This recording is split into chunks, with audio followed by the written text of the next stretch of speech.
Hello and welcome everybody to this Azure Synapse Espresso. Wait, not Synapse Espresso, Fabric Espresso. As you all know, last week a really cool product got launched, and today me and Philip are going to talk about it, and we're going to give you an explain into the basics, and we're going to talk to you about something we're going to do in the coming days, even weeks, to show you how to use this product. But first, Philip, what is Fabric and what are you excited about? Yes, Dan, I'm so excited about the new thing that we have been working for some time already, and finally it sees the light of the world. Okay, cool. Uh, First of all, let's just give a general introduction. Let's dive into like the slides thing, and let's just show you what it is. So let's start with what problem are we solving here. Analytic solutions are often complex, involve multiple products, they're difficult to manage, potentially from different vendors. Then you need to learn all of them, you need to integrate all of them, and it's really, really a nightmare.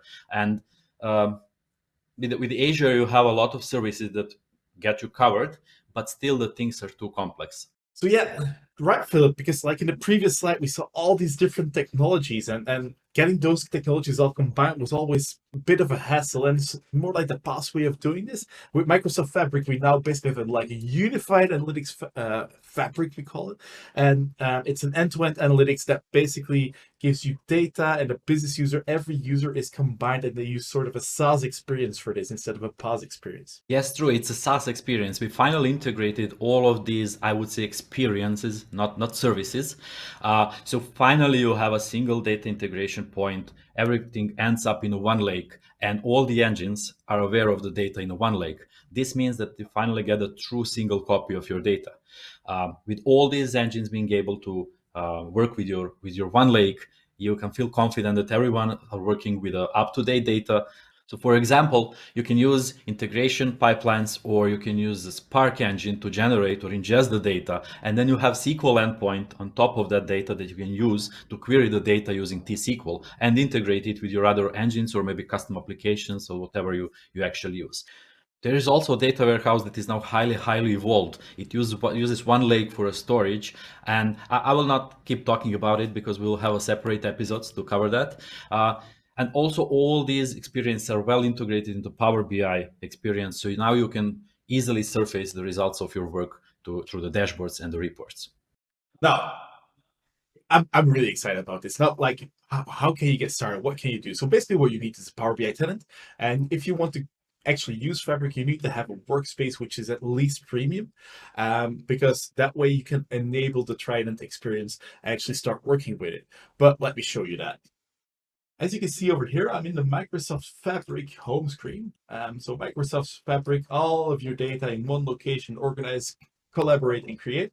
So you've got all these things in here. So you've got Power BI, you've got your data fact, Synapse Data Engineering, Synapse Data Science, Synapse Data Warehouse, and Synapse Real-Time Analytics. So basically everything is now in one place. We want to talk also about what we're going to show you in the coming days and weeks.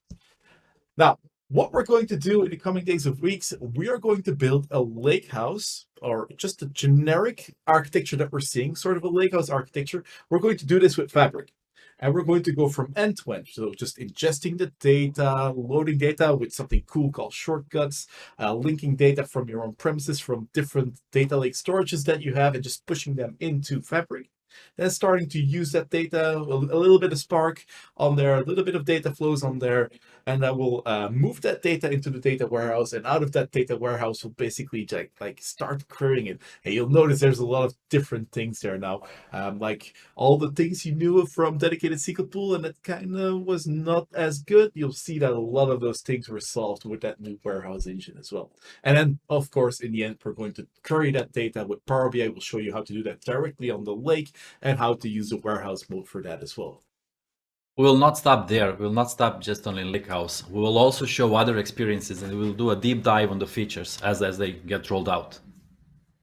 Okay, awesome. Now, if you've liked this video, just give us a thumbs up. If you want to see more of this content, and especially fiber content, make sure that you subscribe to this channel, and there'll be loads of videos coming out on this. And if you have any questions or any specific questions about things you want to see, we're making these videos as we go. Just write them in the comments, and we'll definitely get back to you and try to give you the things that you want to see. As always, from the Synapse Espresso team, this is Stan. This is Filip. Thank you. Bye.